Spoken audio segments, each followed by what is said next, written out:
All right, welcome to The Explainer. Today, we're firing up the security cameras, we're locking the doors, because we are diving headfirst into the absolutely terrifying world of an indie horror icon, Five Nights at Freddy's. Imagine this for a second. You're scrolling through job postings, right? And you see one that, well, it seems almost too perfect. A quiet, overnight job, easy money, you'd think. The gig? Nighttime security guard at Freddy Fazbear's Pizza. I mean, you're just watching over a family pizza joint, full of those charming, kind of creepy animatronic characters. It's supposed to be a place of joy, of fun childhood memories. So, yeah, how hard could it be, right? Well, as it turns out, it's incredibly hard and absolutely terrifying. So let's get into it. What really happens when the lights go out at Freddy's? Okay, so let's pull back from that whole scary scenario for a minute. What is Five Nights at Freddy's, really? And how in the world did it become this global phenomenon? Okay, so at its core, the first Five Nights at Freddy's, or FNAF 1, is what you'd call a point-and-click survival horror game. But here's the thing. You're not some action hero with a shotgun. No, you are completely and utterly vulnerable. Your one and only job is to survive from midnight to 6 a.m. by keeping those animatronics out of your little office. And what's just wild is the timeline here. I mean, this game was released by just one guy, a solo developer named Scott Cawthon, in August of 2014. And get this, by the end of that exact same year, it wasn't just popular, it was a full-blown phenomenon. And that was just the start of a massive franchise that's, believe it or not, still going strong today.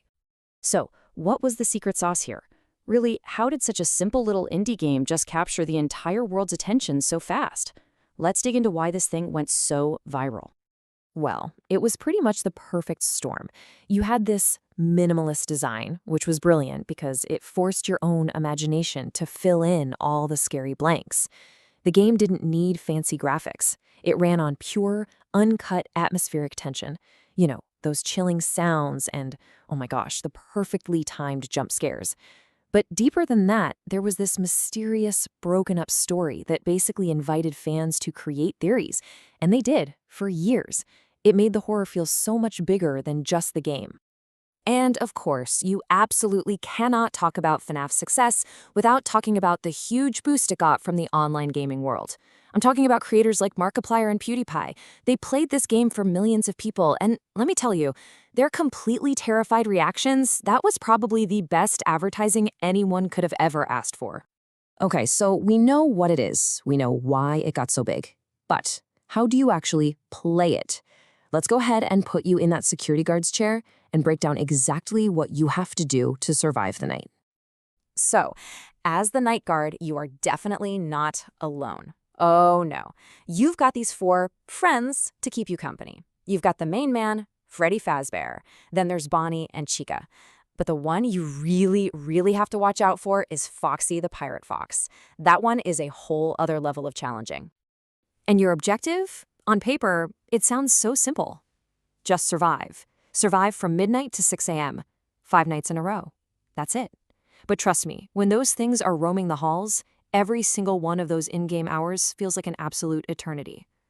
And here is the beautiful, terrible genius of the game. This is the core tension. Every single thing you can do to keep yourself safe, checking the cameras, flipping on the lights, slamming those doors shut, every one of those things drains your power. And your power is extremely limited. If you run out of power, well, it's game over. Simple as that.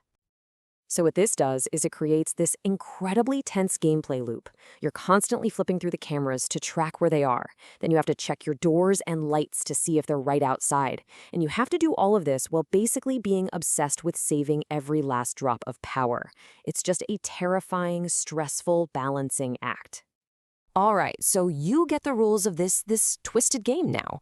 So let's put together a little survival cheat sheet. These are the key strategies you're absolutely going to need if you have any hope at all, of seeing that 6 a.m. sunrise. Okay, first things first, use those cameras sparingly. Only check them when you absolutely have to.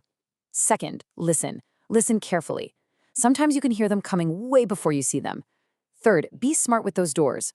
Only shut them when something is right there. Oh, and you have to check on Foxy all the time. He needs special attention or he'll ruin your night. And maybe the most important tip of all, stay calm. Seriously.